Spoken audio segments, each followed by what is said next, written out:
गुरुजींना विनम्र अभिवादन करते मी। आज महाराष्ट्रातल्या सगळ्या शिक्षकांना रस्त्यावर उतरावं लागतंय। याच्यासाठी माननीय आदरणीय माझे गुरु यशवंतराव चव्हाण साहेबांनी जो मंगल कलश आणला महाराष्ट्राचा, तो हा दिवसासाठी आणलेला नव्हता। हा आणला होता की मराठी भाषा ही जगलीच पाहिजे, ती टिकलीच पाहिजे आणि प्रत्येक गाव वाडी वस्तीवर प्रत्येक मुलाला आणि मुलीला त्याच्या अधिकाराचं शिक्षण मिळालंच पाहिजे आणि तो अधिकार प्रत्येक मुला आणि मुलीला भारतरत्न डॉक्टर बाबासाहेब आंबेडकरांनी संविधानात दिलेला आहे। त्याच्यामुळे हा तुमचा जो मोर्चा आहे ना, या सरकारला आठवण दिली पाहिजे की हा संविधानाचा अपमान आहे की माझ्या या सगळ्या शिक्षकांना इथे बसावं लागतंय। हा फक्त शाहू महाराजांचा अपमान आहे, कारण शाहू महाराजांनी पहिल्यांदा या देशामध्ये राज्यामध्ये मराठी शाळा काढल्या, हॉस्टेल काढले। त्यानंतर एवढ्या महिला दिसतायत, या सगळ्या सावित्रीच्या लेखी माझ्या सकट आज इथे मी भाषण का करू शकते, कारण सावित्रीबाईंनी त्यावेळी संघर्ष केला म्हणून मी आज इथे तुमच्या समोर भाषण करू शकते। मग तो जो सगळा होता, जो छत्रपती शिवाजी महाराजांनी रयतेचं राज्य आणलं, हे रयतेचं राज्य नाही, हे दलालांचं राज्य आणलं माझ्या या सरकारवर। मला एक प्रश्न तुम्हाला विचारायचा आहे, तो मोठा मार्ग या सरकार काढते, कुठल्या मार्गाचं नाव काय? शक्तीपीठ। शक्तीपीठ मार्गासाठी 82,000 कोटी रुपये यांच्याकडे आहेत, पण माझ्या गरीब कष्ट करणाऱ्या माय मराठीच्या शिक्षकांना पगार द्यायला याचा पैसे नाही। असल्या सरकारच्या विरोधात जाहीर निषेध करायला मी इथे आलेले आणि हा तुमचा सुसंस्कृतपणा आहे की तुम्ही इथे बसलाय। मी विचारलंय ना की इथे काय बसताय, चला विधान भवनवर जागा इथे बसून काय मिळणार नाही, चला विधान भवनला आधी सगळे मिळून आज विधान भवनला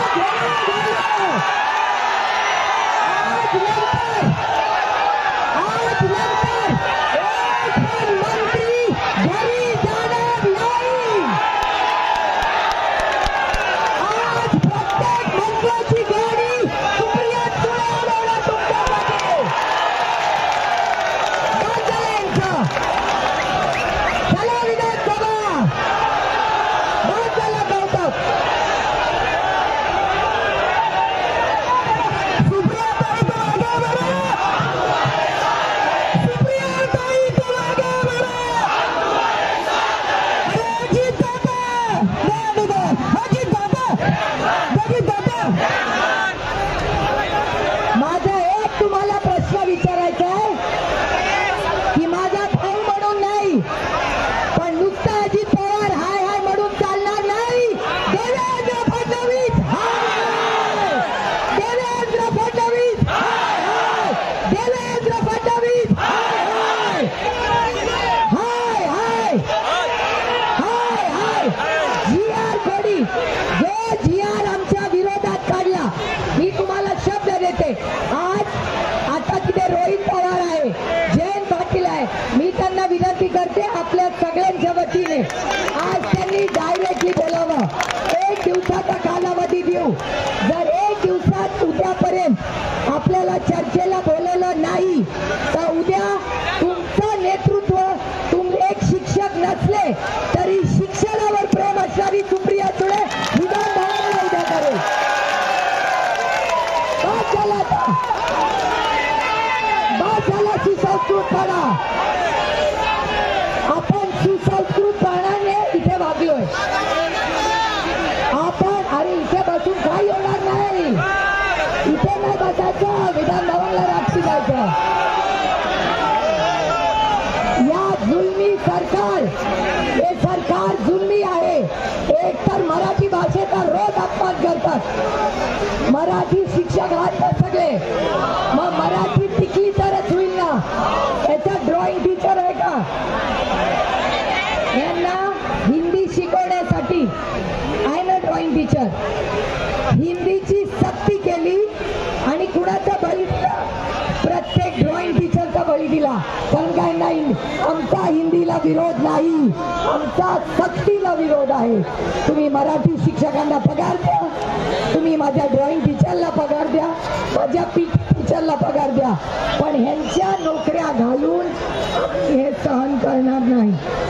मी तुम्हाला हेच सांगायला आले की पाच झालं सहन करणं. हे सरकार घर फोडा पक्ष फोडा याच्यासाठी हे सरकार आहे. तुमच्या माझ्या सुखदुःखात या सरकारला वेळ नाही आणि ही लढायची वेळ आहे. पवार साहेब रायगडला गेले, ते आज परत येणार आहे.